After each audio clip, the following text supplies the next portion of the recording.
Recapping the Rose Bowl where Ohio State dominated Oregon. The Buckeyes scored on 6 of their first 7 possessions to overwhelm the Ducks 41-21, handing Oregon its only loss of the season.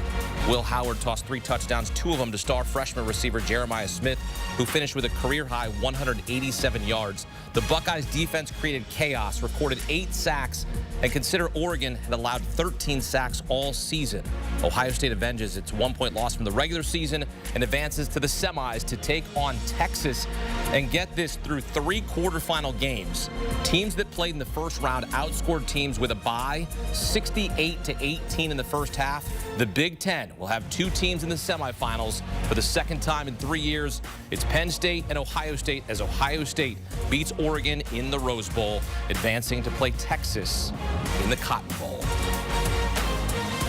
And for more, welcome in Josh Pate and Dennis Dodd, who join us from the Rose Bowl. Apparently that loss to Michigan was a blessing in disguise because, Josh, you've seen this team, this Buckeye team, in back-to-back games. How would you describe where this team is at compared to where it was after losing to the Wolverines?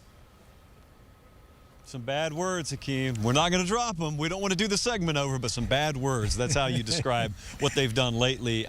Look, we came out of the Michigan game, which is just, and you know how rarely I use this word, Hakeem, but one of the more befuddling outcomes that we've seen in recent high-level college football memory. Okay, so that's 4 years in a row, and, you know, now the whole revisionist history thing's going to happen, Dennis, with, well, how dare anyone have doubted this team? Well, it was reasonable to doubt them, man. I mean, they got shut down by Michigan, and then you sort of erased that against Tennessee, but I'm going to be really honest with you. I picked Oregon to win this game.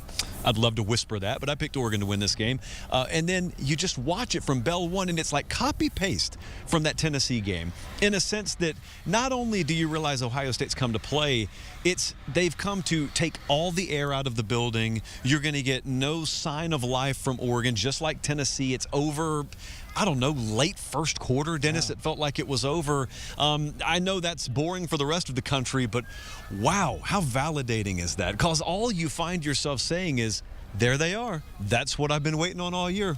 You know what happened? It wasn't Michigan. I mean, that sounds simplistic, but I worked the locker room after the game and found out there was a team meeting, I don't know, Sunday, Monday after the Michigan game. I'm not big on team meetings being turning points in seasons, but senior leaders got up, they, cleared the air. I asked one player, were there tears, were there screams? And he said, yeah, there was all that. I said, what did you talk about your coach? He said there was nothing we could do about our coach. We had his back, he had ours. But Ryan Day, was not only on the hot seat, they were ready to boil him in water, in hot water. And they forgot all that. And that's to be admired, what they've done, outscoring the opposition by whatever it is, 46 points in these last 2 games.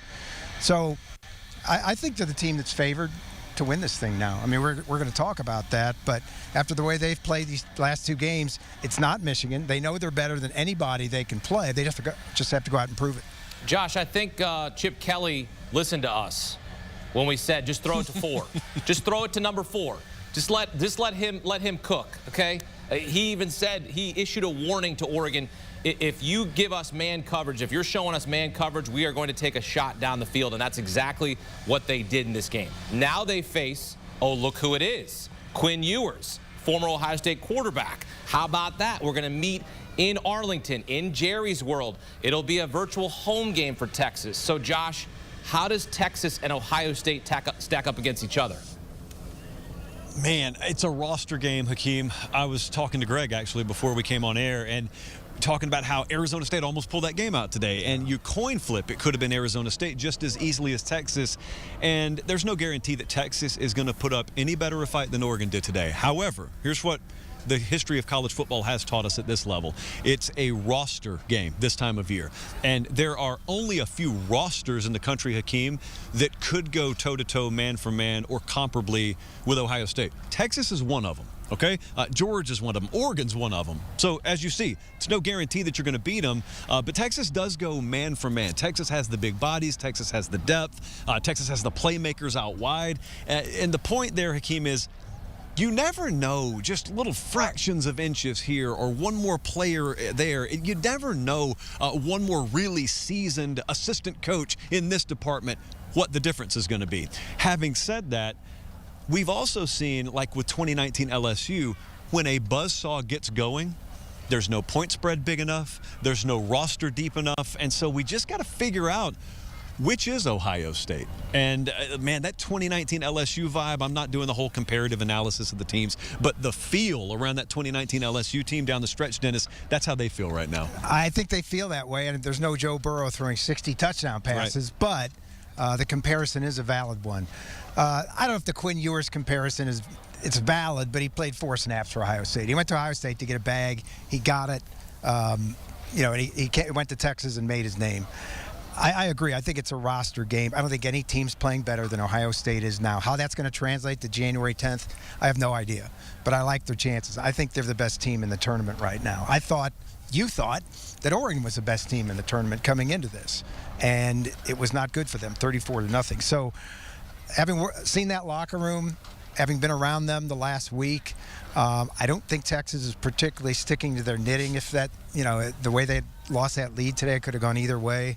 It's going to be a huge home field advantage. Let's not forget that in the Cotton Bowl. That's going to be, I'm not going to say all Texas, because Ohio State's got one of the biggest fan bases in the country. But I just like the way Ohio State's playing right now. Yeah, the Buckeyes travel well. They will be in Arlington at Jerry's World. And let me leave you with this tasty morsel. Wittenberg in 1894 remains the last team to beat Ohio State twice in the same season.